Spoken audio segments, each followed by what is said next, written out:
106.7 Energy FM. Panggawag mong sabihin radyo, sabihin mo. Yan, Metro and Mega Manila sa maganda ako. I know it, diba? Hindi na kailangan, wala nang dapat pagtalunan. Magandang umaga po sa inyong lahat. Diba? Kapiling nyo pa rin po ang Empress. Wow. Grinder Empress. Of course, mag-isama rin po ako dahil ang tita ko rin nyo, like what I've said earlier, diba? 3 days po nga magbabakasyon. Oo, nakabakasyon siya. Dahil may mga kailangan siyang gawin. Oo, like, alam mo yun, pedicure, manicure, hair straightening, ganyan, pakulan.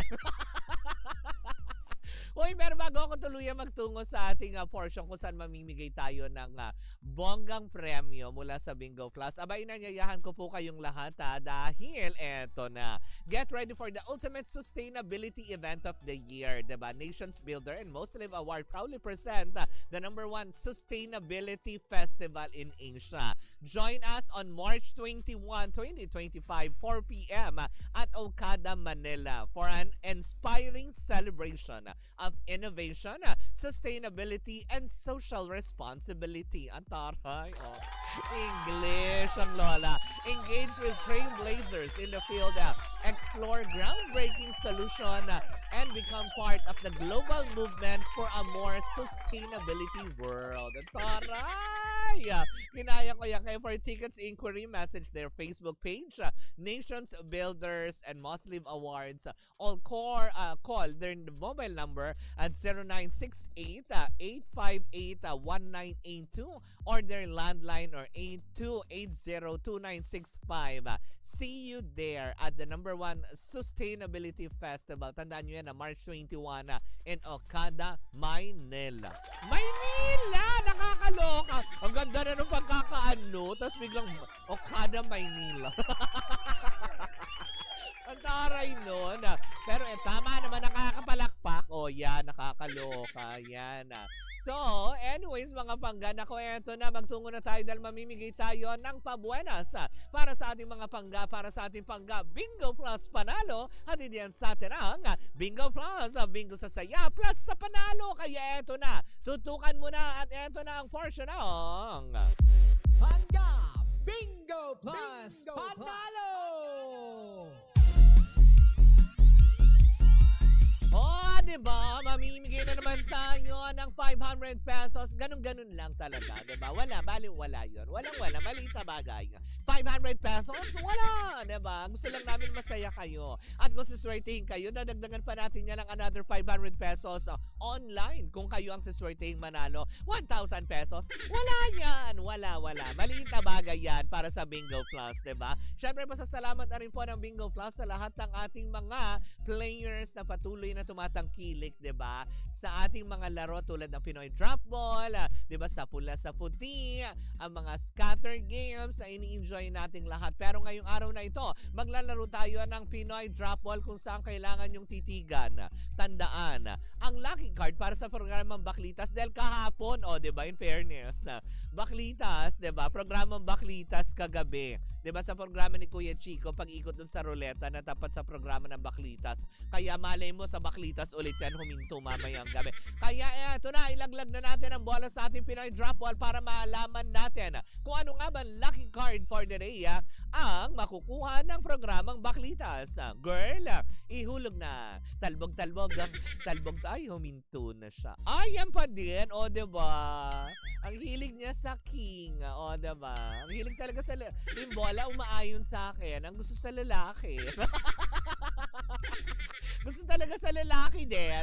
Eto na ang lucky card para sa programang Baklitas ay King of Hearts again. Oy, kahapon King of Hearts din, diba? So ngayon, King of Hearts ulit para sa programang Baklitas.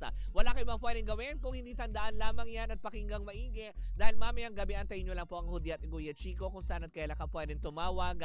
Pag nagpaikot siya ng ruleta at muling matapat sa programa ng Baklitas, kailangan mong masabi ang King of Hearts para makuha mo ang on-air prize sa 500 pesos. At kung ikaw naman ay tutok sa ating digital 'Diba? Ayan, Facebook page, TikTok yan, 'diba?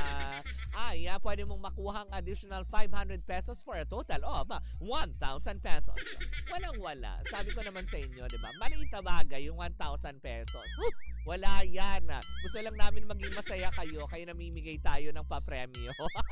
Diba? Ganun kagalante ang Bingo Plus. At bago ako tuloy ang magpaalam, inanyayahan ko po kayo, bukas na po yan, Miyerkules, araw po, March 12, ayan, on Spotify para sa programang, alam mo, hindi naman programa, kung hindi para sa Dabaklita sa podcast yan, episode 7 na tayo, kung saan nga naman ang mga pinakaiintay ninyong sagot na gusto nyong malaman na babasahin at alam mo, ibibigay ng tarot card reading natin patungkol sa inyong mga favorite stars. Bukas nyo yan malalaman alas 5 ng hapon on Spotify para sa Baklitas sa podcast season 2 na. Nakakaloka yun, di ba? Ang saya-saya nun. Di ba? Gusto nyong malaman yung tungkol sa Katniel. Gusto nyong malaman dun sa mag-asawang Pilmar tsaka Andy Eigenman. Gusto nyong may lamang kayo tungkol kay Fiang tsaka kay JM. Diba na nakakaloka? Ay, bukas yan. Diba? 5 p.m. sama-sama natin tutukan yan on Spotify, of course, powered by Bingo Plus. Bingo sa saya, plus sa panalo. At dito na yan natatapos ang ating Bingo Plus panalo. At hindi yan sa atin ang Bingo Plus. Bingo sa saya, plus sa panalo. Ganun talaga dapat kataas. High pitch. 1,000 pesos diba? Yung ibibigay na nakakaloka to Dias level. Kaya arte ka pa, diba? 1,000. Makikinig ka lang, tututo ka lang, tititigan mong maigi lang ang iyong mga cellphone, ang digital, diba? Kung ano nga ba. Ulitin ko King of Hearts yan sa programang Baklitas. Diba? Na nakakaloka? Hello pa rin mo sa lahat ng mga nakatutok sa atin, diba? On our Facebook page on 106.7 Energy FM. Of course, sa TikTok and of course sa ating team replays. Ayan, on YouTube. Sama kayong parte ng mundo at ng Pilipinas. Hello po sa inyong lahat. At eto na, ang sinasabi ko kanina, may isang aktor nga talaga na medyo parang lumaylo muna. Hindi naman lumaylo, kung hindi nga naman parang hindi muna siya pipirma daw ng kontrata, ng renewal sa ABS-CBN dahil nagtapos ang kanyang kontrata under Star Magic last September 2024 last year. 'Di ba? So hanggang ngayon daw, hindi pa rin daw pumipirma kasi sabi ng ilan, baka medyo nagtampo nga. Kasi nga, di ba, may ginagawa itong pelikula. Huwag na natin itago, si Paolo Abelino, di ba, na nakakaloka. Kasi may ginawa silang pelikula ni Kim na dapat last February pa ipalalabas. Ito yung My Love Will Make You Disappear. Di ba, na dapat February siya ipapalabas, kaya lang nausod. Ngayon, March 26 na ang playdate niya ng bongga. Kung saan nga naman, di ba, marami ang naglabasan na spekulasyon na nainis nga daw sila Paulo kasi nga parang nakakatamad na daw mag-promote kasi nga parang December tas parang early January push na sila ng push ni Kimi, 'di ba? Na kasi akala nga nila ang play date is February pero naatras nga naging March. Ito na nga March 26, 'di ba? May play date na kung saan nga naman ito yung pinakaantabayan ng lahat. Sabi tuloy ng iba, baka ito yung isa sa tampo ni Paolo Abelino sa Star Magic kasi hindi sila na priority. Ganun ba yun? Kaya ba ayaw niya munang, alam mo yun, mag-renew ng kontrata? Pero, ang nabalitaan ko, mukha daw yatang may ginagawa or may gagawin pa silang project ni Kim Chu after this film na ipalabas, 'di ba? Under Star Cinema ito 'di ba, na nakakaloka. Sabi ng ilan tuloy na parang, wag ka na magtampo, Paulo, kasi 'di ba, ginawa naman nila ng paraan. Ginawa ng paraan? Ano 'yon? Papalubag loob? Nakakaloka 'yun, 'di ba? Hindi, 'di ba? Syempre lahat naman din gusto mabigyan ng break, 'di ba? Siguro lang talaga nagkapatong-patong yung schedule, hindi dahil sa hindi ka pina-priority. Pero ang nasagap ko bang chika, kasi para daw ang plano daw ngayon ni Paulo is walang kumpirmasyon po ito pero nasagap ko lang na parang gusto niya munang, alam mo yun, na mag-self-manage, na gusto niya muna as freelancer kasi parang plano niya is makatawid-tawid din sa iba't ibang network at iba't ibang movie outfits projects, commercial, na, alam mo yun, hindi kailangan na may daanan pang pag-approval na kahit siya mismo pwede na niyang gawin freely. Kaya muna pansamantala daw, yun ang gustong gawin ni Paolo Avellino sa kanyang karera na alam mo yun, self-manage or in short, magpaka-freelance muna. Wala namang masama, di ba? Why not? Di ba? Na total very talented naman siya. Kung kahit naman siyang saan siyang ilagay. Di ba? Eh talagang, alam mo yun, kakayanin niya yan. Di ba? Nanggaling siya, alam mo, produkto siya ng GMA7 eh. Di ba? Nang tumawid siya sa ABS-CBN. Baka gusto niya tumawid ng TV5. Gano'n. Isama mo na sa Net25, sa UNTV, ganyan. Char lang. Di ba na nakakaloka? Malay mo, di ba? Malay mo, di ba? Makita natin one of these days, i-guess siya sa dating daan. Ganon. Na nakakaloka. Okay, sa 700 Club. Ganyan. Di ba? Malay mo naman. Hoy, wag kang tumawa. Nakakaloka. Baka kasi ganun yung gusto na niyang mangyari sa kanyang karera. Di ba? Malay mo kasi, alam mo yun, gusto niya naman maging maging ang tawag dito, yung mga nag-preach, ganyan. Baka for a change, diba? Kasi diba, lahat naman tayo dapat ganun eh, diba? Excited tayo to spread the word of the Lord.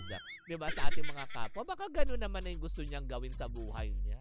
Nakakaloka. Pero yun na nga, diba? As in, alam mo yun, showing on March 26 ang pelikula nila, That My Love Will Make You Disappear with Kim Chu yan. At paantabayanan din natin dahil parang nasabi yata din ng aktor o may pakialamera lang talagang, alam mo yun, may mga pakialamera lang ulit na production staff na nag-spoil or nag-squeal na meron pa silang gagawing proyekto ni Kim Chu under ABS-CBN kahit pa hindi pa siya nakasign ng renewal under Star Magic, diba? Kumbaga parang yung loyalty pa din niya, of course, sa ABS-CBN pa din. But now, diba, he is free as a bird.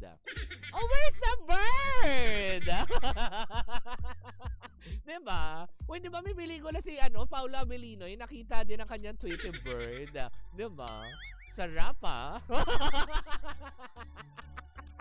Nakakaloka. But anyways, mga banggaya, po muna ang ating pangalawang chika na pala for today. Bukas naman po magkarinig at magkapanooran naman tayo para sa isang umanigabong chikahan na dadalhin na nag-iisang bakla. Dahil yung isang bakla nakabakasyon. O, diba? Sa ngalan ng aking partner, si Tita Cora, ako po si Kapitana Sisa, and we are still same pero iba. Tuloy-tuloy pa rin po ang ating tugtugan. Syempre, dito po lamang yan. Ano ba yun? Bakit ako nabulunan? Diba? Nasamid ako sa sarili kong lawa.